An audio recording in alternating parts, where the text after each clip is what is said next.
Hey, this is JD of JD's Mancave, coming at you again tonight on a big old Saturday night.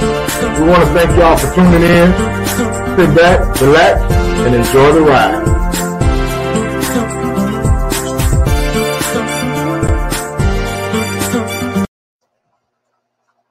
Hey, what's going on, y'all? This is JD of JD's Mancave. Once again, we're back in the studio this week, though. We are still trying to respect the COVID-19 situation, but we're back in the studio where we can work this show a little better. The audio is better. The video is going to be better. And, of course, I got my trusted sidekick here, Big Reggo, with me. What's happening, Reggo? How you feeling today, brother? I'm hanging in there. I can't complain. All right, then. That's what's up. But yeah, we had a beautiful day today in Houston. You know, the weather was wonderful. It was, very cooperative. We ended up out at a women's conference today with me and my wife. She was called to come out and preach. And let me tell you something, that little stick of dynamite blew the whole building up. I thought I was going to carry some of the people out there the way she got on today. So we ended up, getting back in time to take care of a little business and being able to get up here to the studio. And here we are, baby. So, Reggo, we're going to let you start off tonight's topics. What you want to talk about tonight, brother? Say, man, the topic that's been on the news for the last 2 weeks. And what's that? What's going on with Trump and why he don't want to pass the ball? Hey, man. Trump is like that little kid that got the good ball, but don't nobody pick him. Yeah. He ain't going to let nobody play with his ball, man. He keeping it. Yeah, just to be honest with you, man, I'm one of them cats who's a strong believer in our government. And I hope Trump bucked the system. I'm just being honest with you. I mean, you can call it what you want to, but I'm just being honest. In my heart of hearts, I hope Trump bucked the system. Well, you ain't by yourself. Yeah, I mean, just for sheer entertainment value. Because I would love to see them grab him hog time and drag him out the front door. Say, hey, man, look, come pick your stuff up later. Matter of fact, don't even come back with military. You know how the sheriff's come knock on your door? Yeah. I hope they bring that battering ram in there. That's what I'm looking for. And throw some tear gas in there. Leave them out there crying and snotting like they do us when they come for them drug busts and all that. The killing part about it is he don't like when people talk about him, but he give us such a show that you can't help but say something about it. Man, the man got mad with Fox News. And Fox News is his number one supporter. Yeah. He got mad with them because they didn't call the race for Joe Biden. He got mad with them. Man. The numbers speak. Man, the man lost. 5 million votes. I would say the man lost by over 5 million votes, bro. What else do you want to hear from the world? Hey, man. Man, they don't look. What they say, you ain't hot no more. You got to go, baby. In his own words, you're fired. You fired. Yeah, exactly. And look here, y'all. I want y'all to look down here at the bottom of the screen. You see the number, the call-in number, 832-273-6504. Feel free to call in, because this is a live show, and we'll get you straight on the air and talk about what topics. I'll tap you straight into the show. You will be a part of JD's Man Cave tonight. We welcome you, guys out there who are normal listeners like Bernard Lane. I know you out there, brother.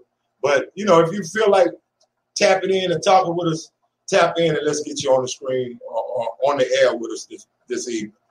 But, yeah, another thing I want to talk about is this situation going on with these colleges. Yeah. Oh, my God. They have canceled so many college football games. The kids have – one thing I can say that I'm glad about, and I thought about it because I was a full scholarship athlete at one time in the collegiate level. And I was just wondering if, because of COVID-19 and them not having enough students that are scholarship students to play and field in a game, they have had to, forego a few games already this. As a matter of fact, some of the conferences haven't even started any games this year yet. And we're talking about some Pac-12s and Pac-10s and all of those. Those are big-time college programs, you know what I'm saying? And they haven't even started a game, and it's getting down to the point where they'll only have 6 or 7 games, and they're saying that that's not enough to qualify for the college playoff series. Yeah.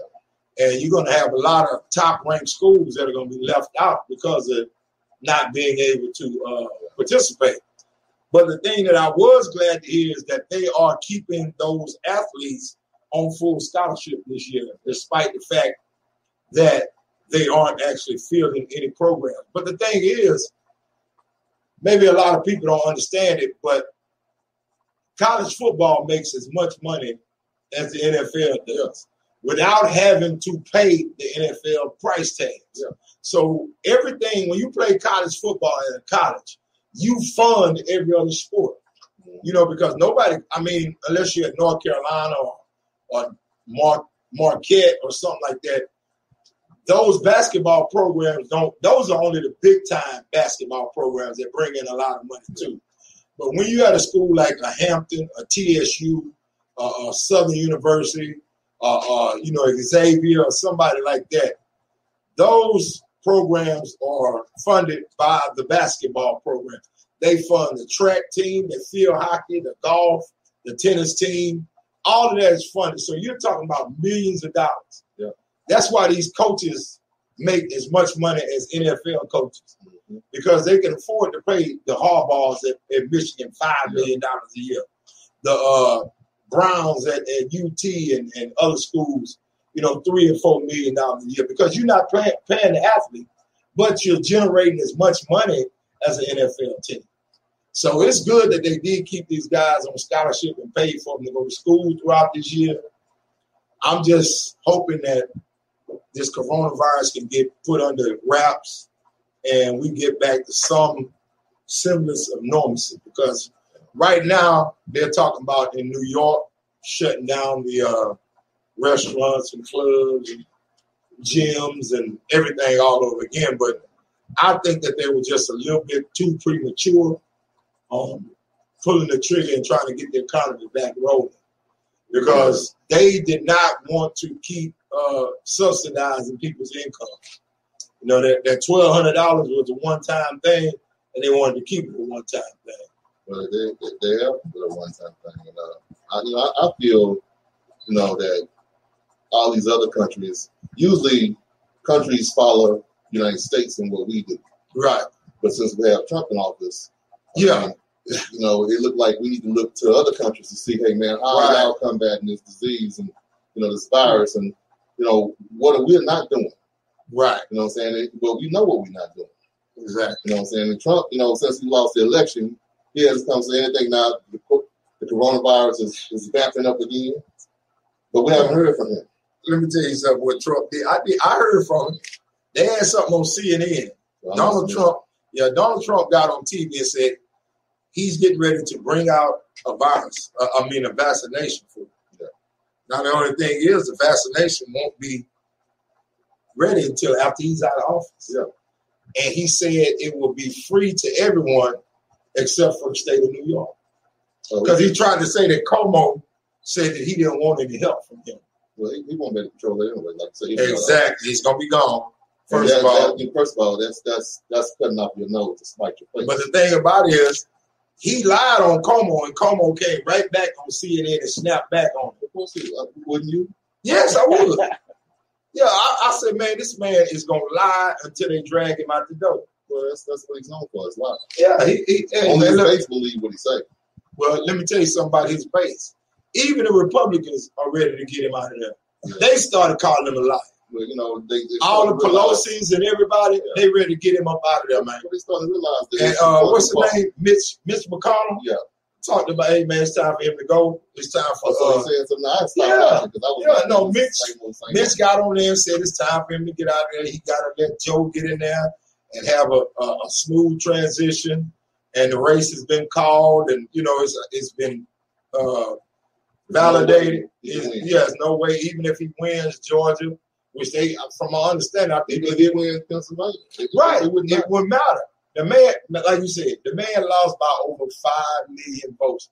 This is the biggest margin ever in the history of us voting, where the popular vote has been this big of a margin between two candidates. But what's so funny about it? I'm not really into politics The only time I was just so involved is when President Obama first got elected. You know, we was all together when he got elected. You know, Exactly. With his brother house. Exactly. I remember that. You know, that's something I'm always remember. Exactly. And I usually don't watch Fox News or CNN to see what's going on. But with Trump in office, the way things, I've been watching more CNN than Fox than I watched any other show. Hey man, let me tell you something.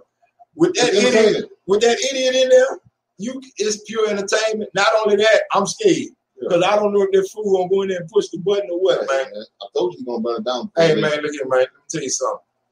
Donald Trump is really a cancer and a blemish on the United States history from now on out. That's gonna be a blemish.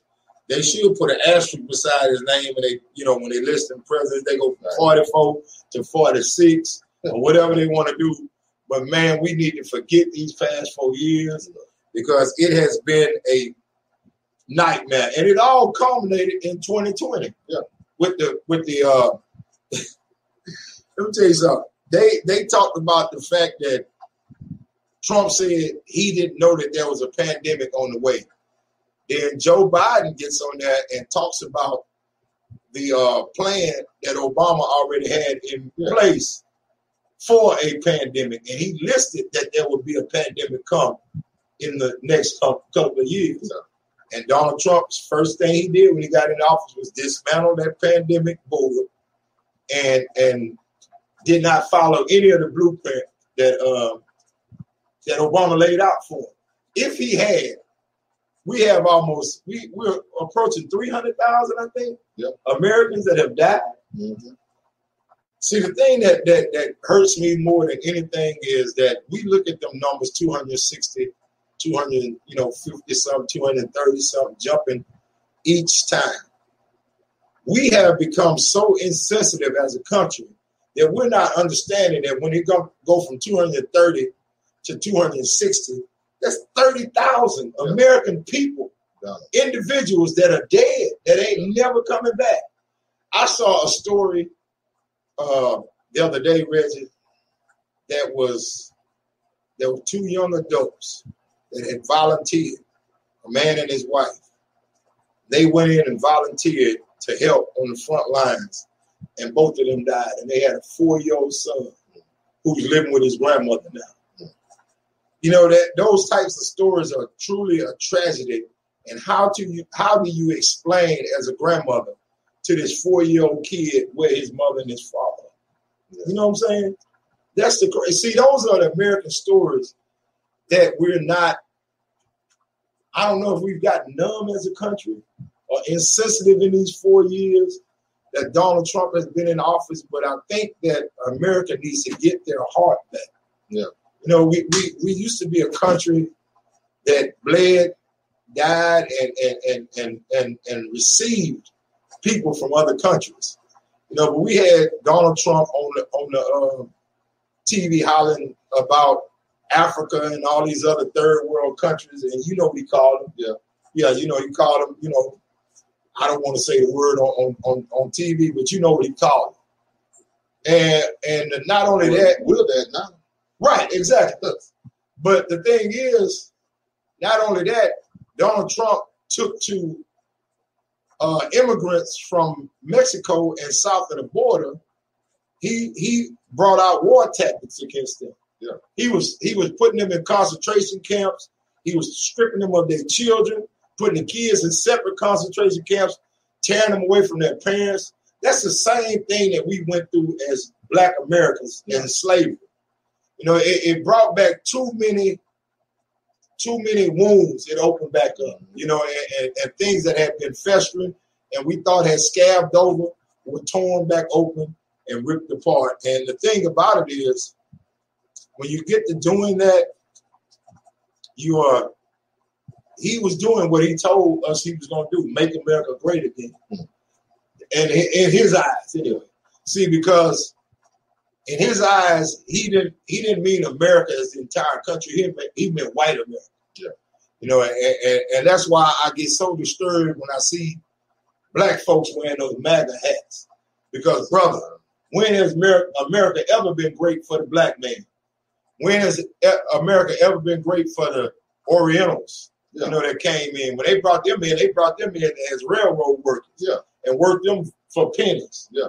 You know, for peanuts. They also had to fight against the Irish and other races. Exactly. All of that. They came in to make this money that America brought them over here to do because they didn't want to pay the people. The union. Yeah, the union workers and all that. So they caught it from both ends. Yeah. You know, so we have to understand what they mean by make America great again.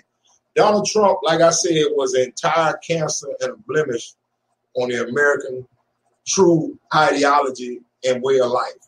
We have on our base of our Statue of Liberty talk about send us your huddled masses, your downtrodden, your refugees and all that.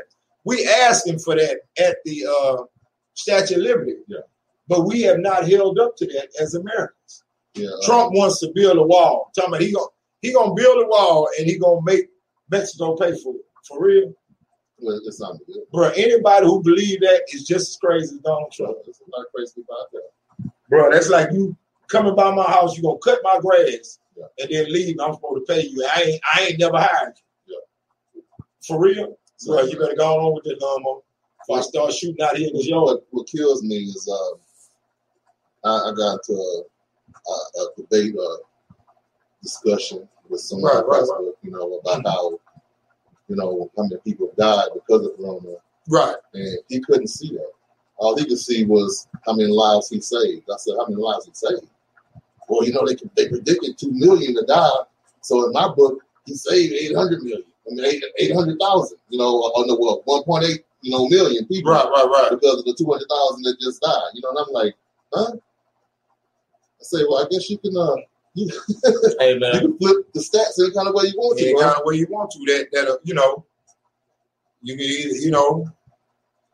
That's like saying we didn't lose by that much. Yeah. But we still lost.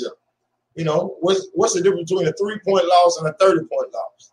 They both still lost. Still lost. Yeah, you still lost, brother. So whether it was 230,000, 260,000, 2 million, whatever, 1.8, whatever you want to say, those are American lives that did not have to perish. Yeah. A lot of these people may have had pre-existing conditions or whatever, but the thing is, they were living normal lives, and had you grabbed hold of Obama's blueprint and put up a regimen that would have, at least dwarfed the spread of COVID instead of letting it be rampant, we wouldn't have lost all those lives. Man. Plain and simple. This is what Trump don't understand.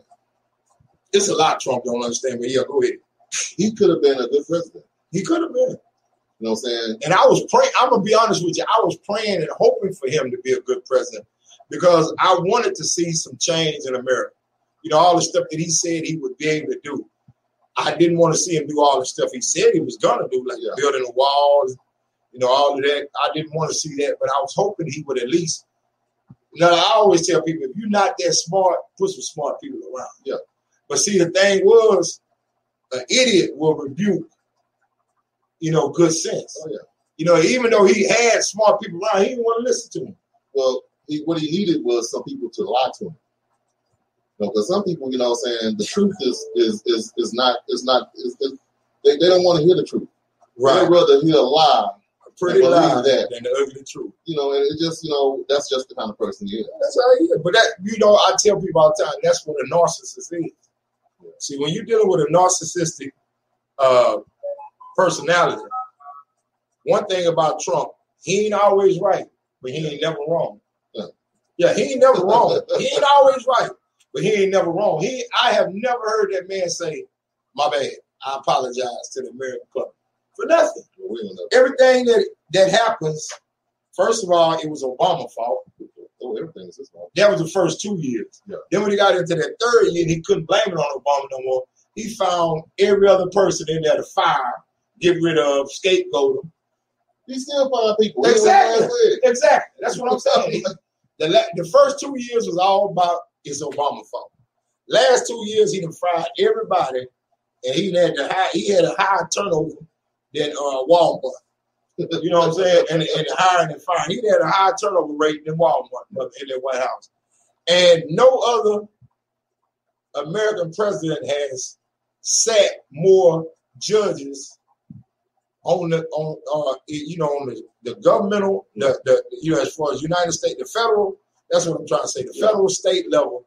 No other president has sat more judges than he had. Well, except for Jimmy Carter.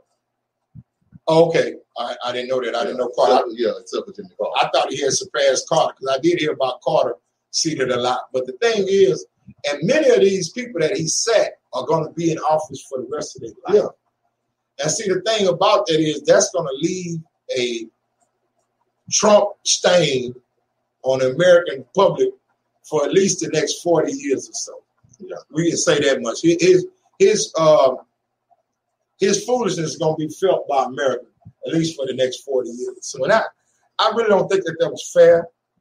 You know, they when Obama was going out, he was trying to get somebody, into what is it called? The highest court, Supreme Court. Yeah, he was trying to get someone in the Supreme Court, and they blocked everything. They blocked it. The House and the Senate blocked it. Trump was screaming about, no, wait till the next. Oh, man, it was just crazy. But you know who fault that is? That's our fault. Yeah, it is. All the people that didn't get out and vote, and they said their vote didn't matter. Well, see, the thing is, and somebody brought that up, I think last week, that we were talking about. We think that after we get the president in there, that's it. We ain't got to worry about no more. But we got to understand the midterm elections is very important. Yeah. Because the thing about it is you have to sway the House and the Senate to where it can give that president some help. Yeah. You know, we put a Democratic president in there in Obama and had all Republican House and Senate. Yeah. So he had no fight in him. He couldn't fight him. You know, what people don't realize that our government is based on checks and balances. Exactly. You can't do no more than they allow you to do. You know, the president is not a dictator. He's not a king. Exactly. You know what I'm saying? So just getting him in office is not enough. That's not enough. You got to surround him with people that can help him to do what you want the president to do. And that are going to support the president's ideology. You see, we get people in there, like I said, that you going to get a Democrat in there, but the House and the Senate is mostly Republicans. Yeah. They balance each other out. That's over with. He's not going to be able to do anything. They're not going to be able to do anything. You're really bumping heads on him because if they try to pass something, it goes across the president's desk last. If he don't like it, all he got to do is put veto on it. Yeah. And that's it. Now, if he starts something and he try to get it in the House or the Senate, it can die on the floor right there. Yeah. So that's where that's why I say we got to get Joe some help. Put it like that, because right now it's pretty 50-50 on the House, on Republicans and Democrats in the House and the Senate. It's pretty even. This is what I'm hoping that, being that Joe has been in politics for so long and he knows everybody, he's good in with some people. Maybe they could come to some kind of agreement to help the American people. It's all about the American people. It's not about your agenda. This party affiliation or that party. See, and that's the thing that I hate the party affiliations. People sticking to their party affiliations rather than voting for what's right. Or what's wrong. You see what I'm saying? Yeah. And we need to get back to they call it, bipartisan politics. Yeah. When people are doing that. But we need to get back to where the elected officials take into account the constituents who put them in office. Yeah. See, because if we start giving them responsibility and accountability, they'll do what's right. Yeah. Start voting they behind out of there. You ain't like, you put money. Okay. All right, you show right, bro. You fine. Yeah, you're up out of here. And that's all. And see, that's when we get the opportunity. We're going to get the opportunity to see how their votes are done in the first 2 years. Yeah. Then when the midterm elections come up, you got a right to look at their track record and see how they did with the things that Joe tried to do. And if they didn't go with Joe, you can get them up out of there.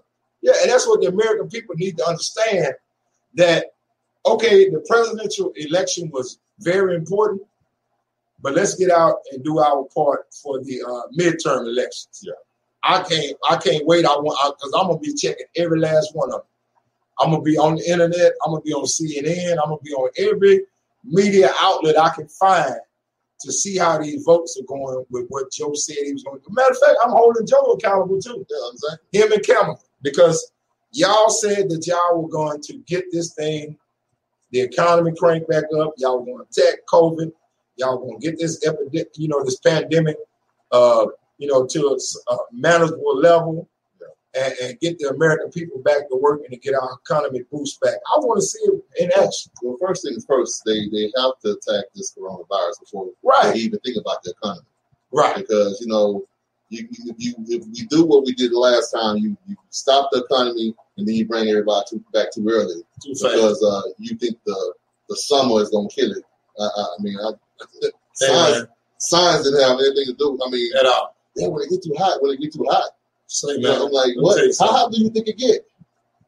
Let me tell you something. This man got on TV and tried to tell people to drink some bleach. Bruh. The Poison Control Center should have knocked him off the screen when he said that. I wanted to see a linebacker come through there and hit that boy with a Poison Control shirt on and just take him off the screen. Because that was the dumbest thing I said, drink some bleach. Brother, man, on the bottle it says do not ingest. Yeah.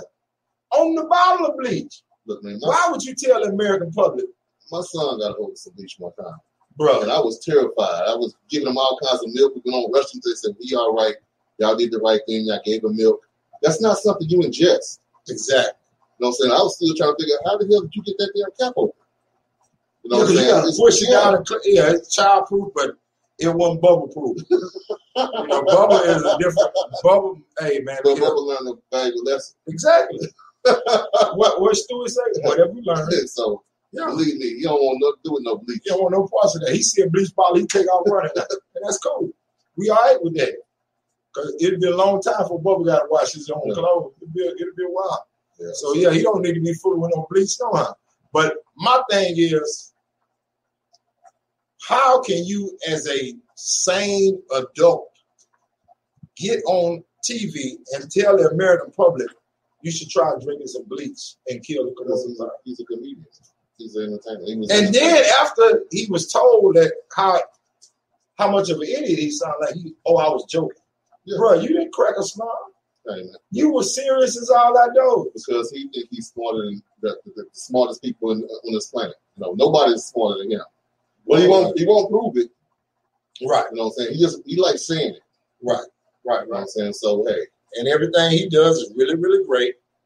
Oh, and he's nobody's done it better. He's done more for the black population than any other president in the United States except for Lincoln. That's because Lincoln freed the slaves. I said, really, bro? Look, man.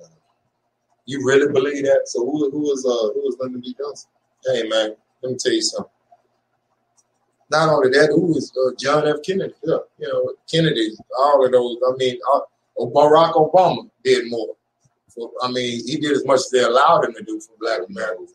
There's people that disagree with you on that. They thought he was just supposed to come in and just take care of the black people. Hey, man, let me tell you something. It was some people that came in and thought when Barack was in there, they was supposed to get the homeboy hook up everywhere they went. Oh, yeah. They was all that wild. Hey, man, y'all know Barack in office. Boy, if you don't put that on that counter and scan that, what are you talking about? Where you going? That's stealing.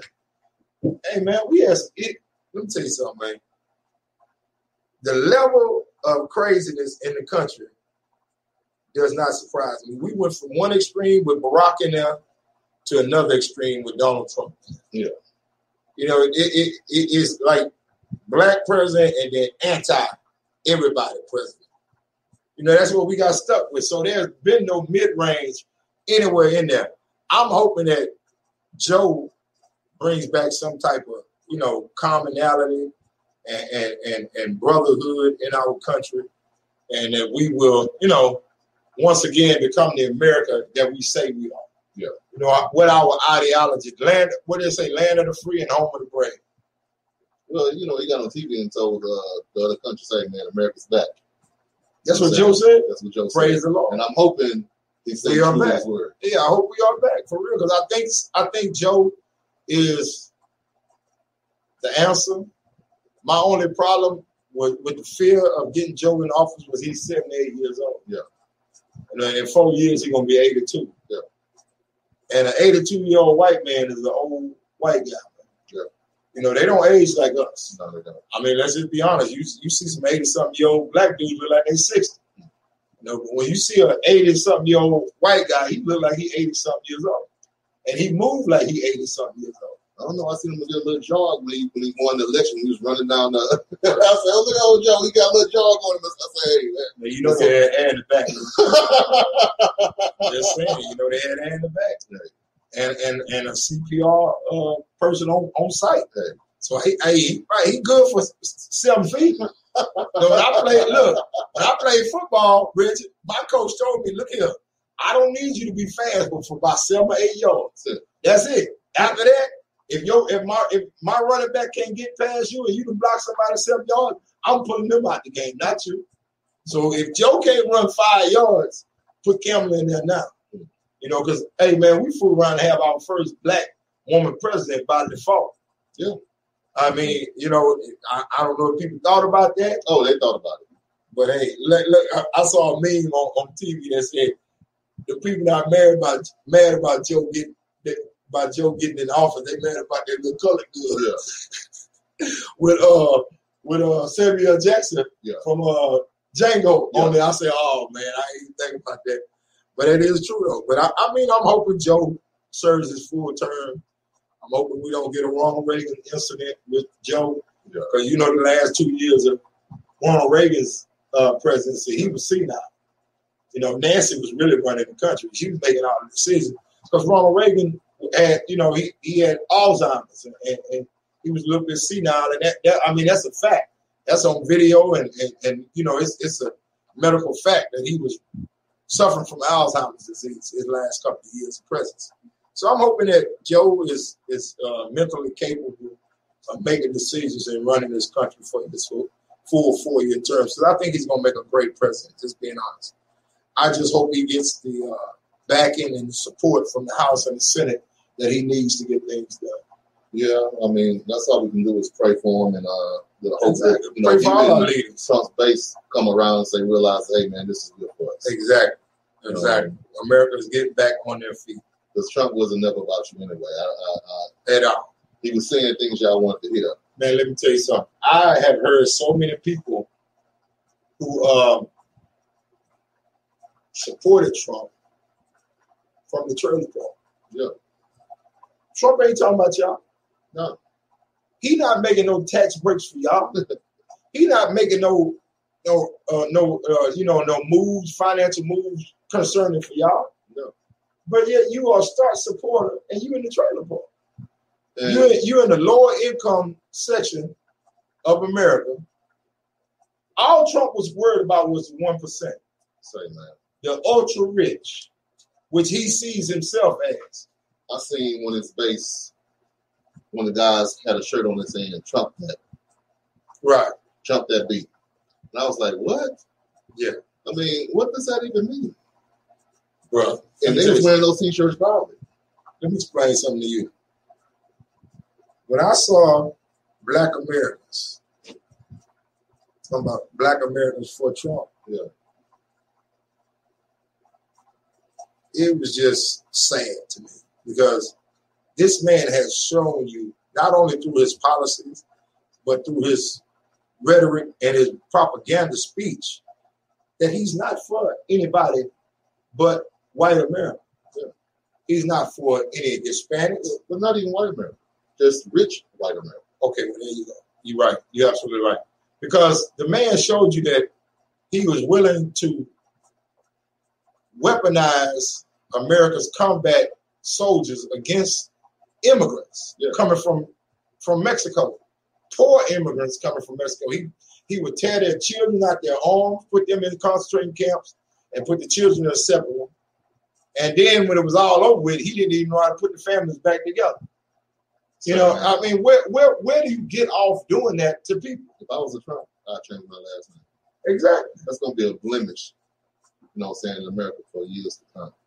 Yeah, when you look back on that, you know what I'm saying, that's just not going to look appropriate. And see, the thing about it is, as a president, you want to leave a legacy. Yeah. And Trump's complete legacy going to be nothing but divisiveness, you know, a scourge, basically, a blemish, like I said, on the United States history. And there's nothing he's gonna be able to do about that because he's already stuck his foot in his mouth time and time again.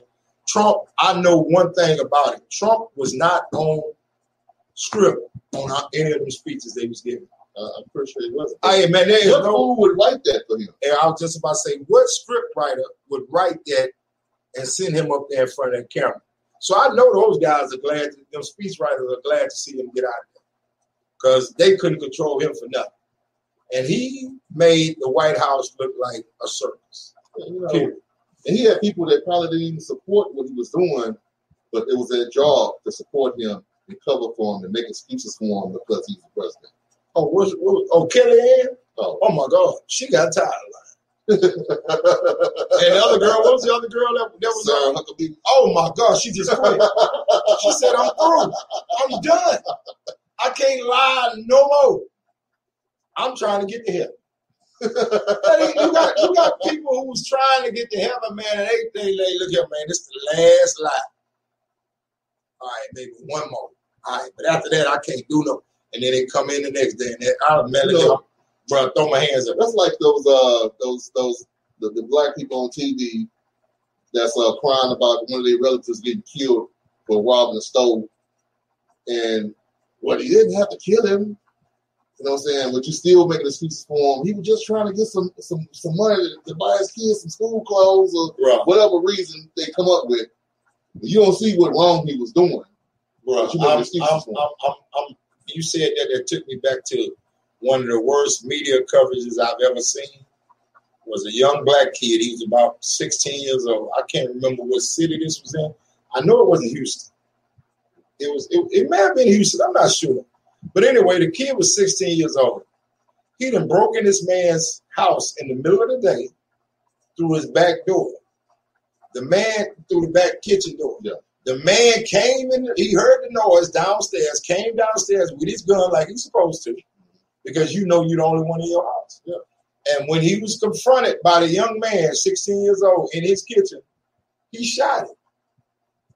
And then the family, they interviewed the family after the man shot the kid, then called the ambulance and the police trying to save him. Because you don't know, you breaking in my house in the middle of the day. I don't know what your intent is. But he did the right thing. Right, he did. He called the ambulance and the police. But by the time the police and the ambulance got there, the kid was dead. He did what most policemen wouldn't do. Right. Now the thing is, they interviewed. This is a black kid in a white neighborhood. First of all, let's say that. So his family, they were interviewing his family on TV, and it was his auntie, his cousins, his sister on TV, and all three of these people, all they kept saying was, he didn't have to kill him. He hired us. He didn't have no job. How was he supposed to get money for school clothes? Get a job. What do you mean? At 16, 17 years old, Reggie, I had 2 jobs. I was working, saving my money. I wasn't breaking nobody's house. I wasn't breaking in houses. That is not a good profession to get into, brother. That is not. And for us to think that it's okay for our relative to break in somebody's house and get their stuff, they hard-earned stuff, and go sell it to get money to get school clothes? Yeah. Really? That's the mentality that we have in our black community? We got some problems. No, that's not why he broke in that man's house. Exactly. Not at all. If he was going to school, he wouldn't have been worried about breaking nobody's house. Exactly. He wouldn't have been worried about breaking in no house. If he was a student trying to get some money for school clothes. First of all, you don't have to be breaking in house. There are too many summertime. There are programs in the United States that all they hire is kids during the summer. That's all they're going to hire is youth 16, 17, 18 years old to work during the summer. So you can get in one of them programs, get you a little job. It may not be a $30 an hour job, but it's grown people don't make $30 an hour. You may have to work for minimum wage, $9 an hour, whatever. But you're working. Yeah. So save your money, stack your paper, and go buy what you want. Or at least put forth toward what you want. Teach them some money management and some saving skills and some integrity. Not go out and break in somebody's house and bring back the stuff so we can get you some school. When I was 14 and I was cutting yards, I made enough money to buy my first pair of name brand tennis shoes. I wasn't getting name brand tennis shoes before that. Let me tell you, I ain't know nothing about no Nikes. Right. We had Ike's. We had there you go. That's the one I was trying to think of. Boy, we telling our age stadiums, boy. We had what they call them, skips. Yeah.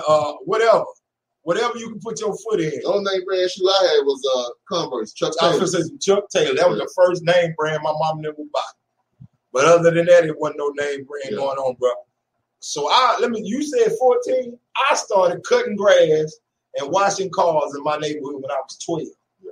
Then after that, I found I can go to the corner grocery store and sack groceries and make me some money. So I had about 3 jobs at 12 years old.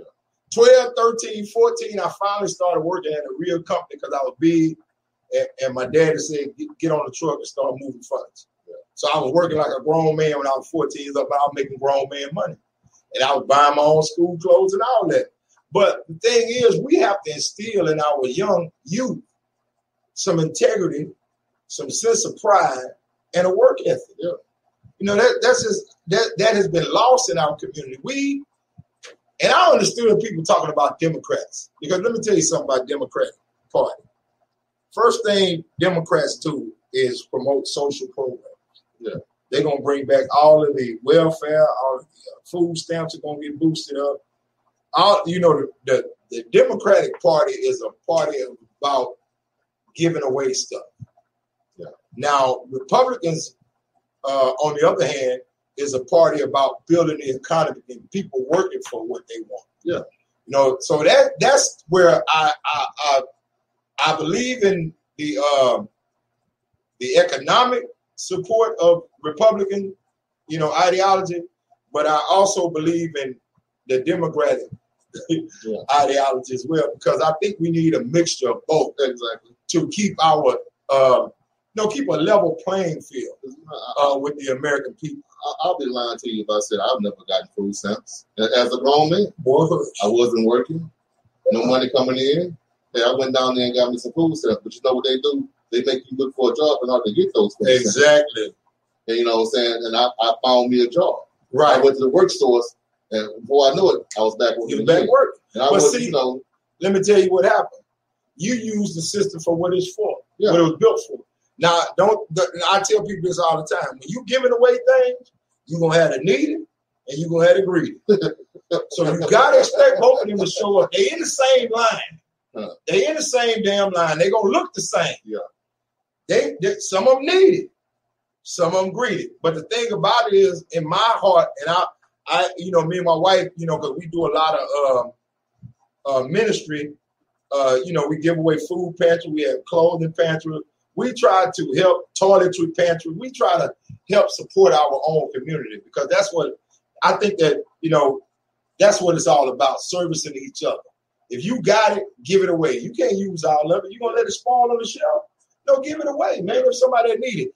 But I had to talk to my wife about the fact that she would recognize people being greedy in the line. I said, I see that, baby.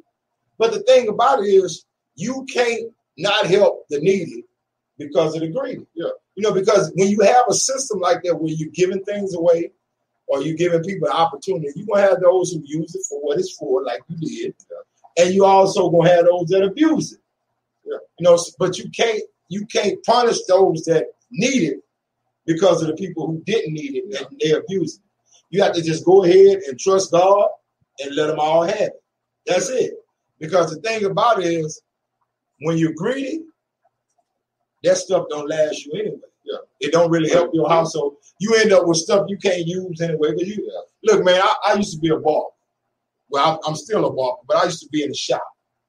I have literally had brothers come to me and sell me stuff that they don't even know what it is. Yeah. Hey, JD, I got this so-and-so. Give me what can you give me for it? I said, well, what you want for it? Man, I want, $20.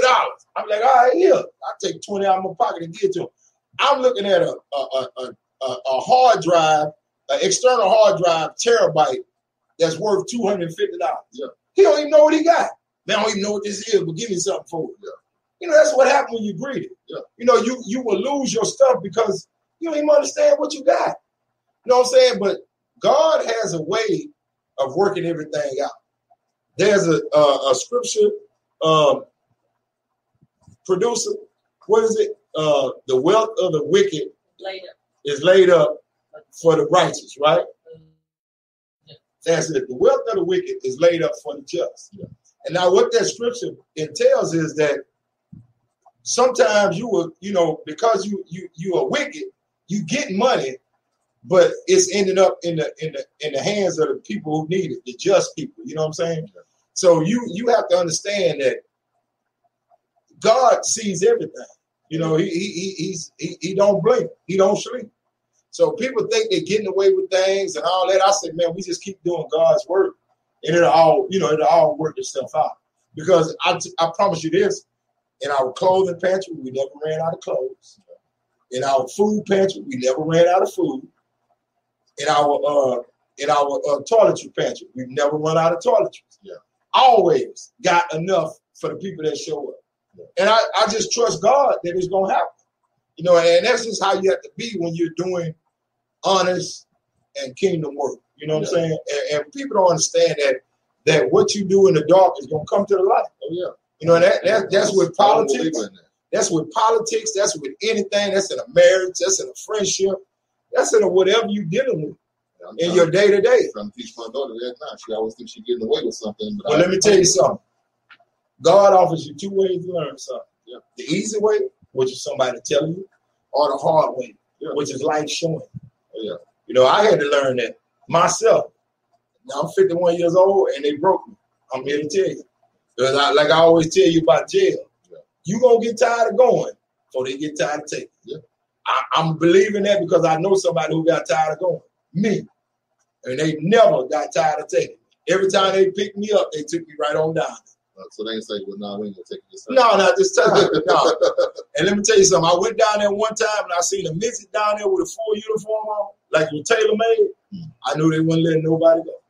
Yeah. So ain't no sense in me out in these streets acting a fool no more. Let me calm down and go home.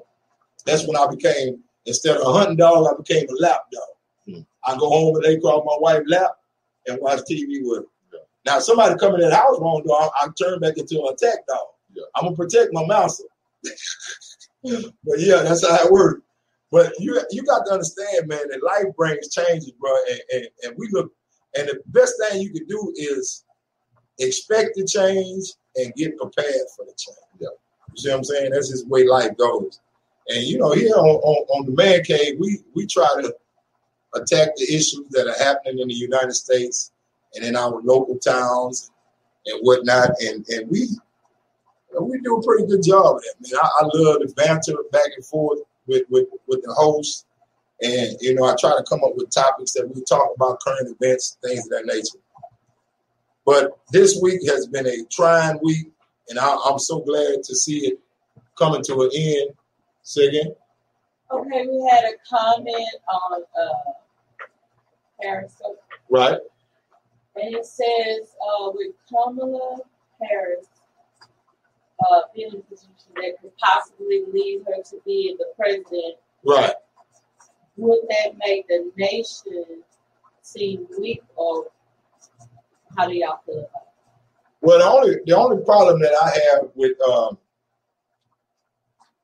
the thing is, we have to understand the climate in America has changed, but the global climate hasn't changed.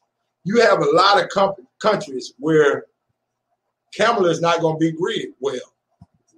You have countries like the Muslim countries. You have a lot of Asian countries where women don't have any rights. They are viewed almost as property by their husbands. And you have to understand that she's going to go in there with especially her being a black woman. Yeah. They really going to look at that like, wait a minute, what's going on? But I just hope that the global climate is changing in politics where she's open, welcome with open arms. Because I know one thing about her, she is a very, very intelligent and, she's a good woman to have on Joe Biden's team. And I think she may have been the thing that got Joe over the hump, just to be honest, because there was a lot of black, I don't know if black women know that their voting power is very important to electing a president. But I think that putting Kamala on his ticket is what got Joe over the hump. I don't think without her being on his ticket, he would have beat Trump. Just to be honest with you, that's just my feeling. I agree with you because I feel the same way about President Obama. Right, Joe on his ticket, you know what I'm saying? He would have got exactly what got him over the hump. You're absolutely right. But the thing is, we have to understand that she is going into a global political world where there are a lot of countries that don't view women in power like we do here. Okay, we got a question for Rich. Go ahead. Okay, with the climate, with what Trump has left behind, right? And some people are looking at Biden as a savior. Mm-hmm. What do you think that he could really get done, considering all the damage that Trump has done? Well, you know, in my opinion, it's a long job. He got a long road ahead of him to get. I mean, it's just not going to happen overnight. It's going to take some time for him to get this country back. So people were expecting him to just, you know, walk on water. Say, man, only Jesus did that. You know, so you need to be patient and try to support him and help him. You can help him get things back on track by getting out and vote during this midterm and trying to get people helping. Hopefully, that won't matter. Like I said, Joe is good with the bipartisan, you know. Yeah, he got a lot of support. He got a lot of support. Maybe they can get together and they can come up with an agreement that everybody can live with and that'll help America. I'm all about helping American people. That's what I'm about. So, you know, people out there, if you're looking for a savior, Joe's not it. Well, let me chime in on that situation. It said what was the biggest thing we think that Joe could do that'll help the American people? I think Joe is already doing the biggest thing he can do. And what that was reassembling that team that Obama had in place. See, because Joe helped build that blueprint. So he knows that blueprint and what Obama's mission would have been with that coalition. So but overall, do you think he's bringing or reestablishing respect for the title of president? Of course. Well, the thing is, let me tell you something. He can't make it no worse. That's for sure. If nothing else, Joe is going to bring decorum and elegance back to the White House because he's truly presidential. Yeah, and he's not only won because of the black vote and the Democrat. Most Republicans switched over. Right. They was tired of Trump. They wanted him to out of there. So that's like 5 million votes. Yeah, man. How many Republicans are? Somebody Republican had to vote for him. Had to. And the thing about it is, not only that, Joe watched Obama be the president. One of the smoothest, most charismatic, eloquent, received by every country president we've ever had. So Joe watched it. It's like Gerald Levert when he was watching the OJs practice in the living room. Yeah. What else could he be but a singer? You know what I'm saying? But a great singer. Gerald sat there and watched the OJs practice in his living room. What else you gonna be? Him and his brother Sean both. Yeah. They both were great singers. Yeah. Sound just like their dad. But that's because they gave you the blueprint. So just follow it. Yeah. Don't reinvent the wheel, brother. Okay, one more. Okay, go ahead. All right, we had Michelle Obama. Right. Then we went to, what's her name? Melania. A mess. Right. Now we got a new first lady. Right. Weigh in on. Oh, she look just like Joe. She bringing decorum back to the title, first lady. You know what I'm saying? She is truly a lady. Let me tell you something. Melania, I don't know what that was. Melania would snatch her hand away from her husband. She had no filter. Put it like that. And I can understand her doing that, but look at this, man. Jackie O. Right. All the stuff that her husband's doing. Right. You'd have never known it not about her. Exactly. But Obama might have been doing some stuff that Michelle didn't like or something that she didn't agree with. But I tell you what, she always showed a united front. Exactly. You see what I'm saying? So you have to understand that as the first lady, that is your job to support your husband. Melania was all out of character. She ain't care. She gonna go on TV. Not only that, she's a blooming idiot. And I'm gonna say it out loud because you're gonna go on TV and repeat the exact same speech that the first lady before you wrote. And you repeated it word for word. And then your husband, being the idiot backer he is, talked about the American public because they didn't receive the speech like they did for Michelle when Melania spoke the exact same words. Because Melania didn't write that. We know she did. Yeah. Because Michelle wrote that and y'all just watched the tape and wrote it down and let her read it. Thinking that American people are stupid, which some of us are, but I was about to say, we got a vast majority. How many people voted for Trump? Hey, man, 70 million. So that lets you know that we got some idiots now. Don't get it wrong. Yeah, so there it is. But yeah, I think that we have gotten back to the White House staff is going to be appreciative of this regime that's coming in with Joe and his wife, Kamala and her husband. And we're just getting we got to get back to basics. But the biggest thing I think Joe can do right now is attack this coronavirus with the zealous group that Obama had set up in the same blueprint that he had set up for us to attack a pandemic like this. Because I think Obama knew it was coming and he had put things in place to at least water it down and keep it from being as widespread of a wildfire like it is. And hopefully it's not too far gone where we can't get back to, some type of normalcy in the American, Do you think they will use the Secret Service to get Trump out of the way? I think they'll use the army to get him out of there if they have to. Just be honest with you. I mean, they're gonna have to get him out of there because you look here. January 20th, he will no longer be the president, no matter what he do. Yeah, no matter what. So he won't be giving orders. Right. By that time, I suspect he might be indicted in New York by then too, and his family too. Yeah, his whole family, all of them. But Trump is that same cat that falls off the roof and got 2 shingles in his hand when he hit the ground. He's not letting go. Say, man. But let me tell you something. When you hit that ground, all the air come out of you. You let them shingles go. I'm telling you. You seen the video with they got Trump crawling out on the floor, screaming and hollering, talking about he don't want to leave, and Pence is trying to get him out the door. And he got the ball. He won't let the golf ball go. And Pence is saying, "Hey man, there's somebody else. It's somebody else turn with the ball. Get the ball up." Trump won't leave. He's holding onto the wall. Is that on YouTube? Hey man, no, it's on Facebook. Oh, I'm going to have to watch it. Yeah, man. I had my wife play. I said, "Do you see this? But this is exactly what he's doing, whether he know it or not. Right. This is what you're gonna be remembered by. Exactly. You know what I'm saying? Just leave gracefully. But I already told you, there is no grace. He's gonna burn down the house before he leaves. Yeah. So that's just what he's gonna do. Yeah. Hey man, look here. He that kid that takes the ball home, because he didn't get picked. Yeah. And that's just all it is too. But hey, look here. JD's Man Cave has been a great show. I appreciate you, Big Reggo, for coming out with me today, being in the studio. Yeah, I love being in the studio. Yeah, we're gonna get back to some normalcy and be here for the rest of this time.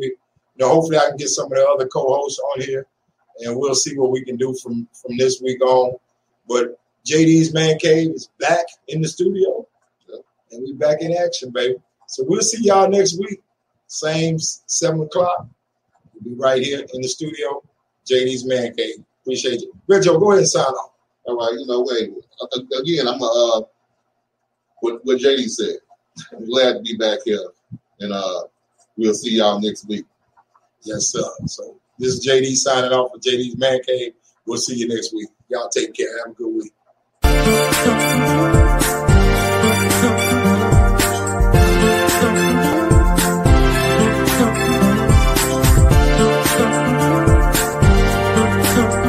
Hey, this is JD of JD's Man Cave, coming at you again tonight on a big old Saturday night. We want to thank y'all for tuning in. Sit back, relax, and enjoy the ride.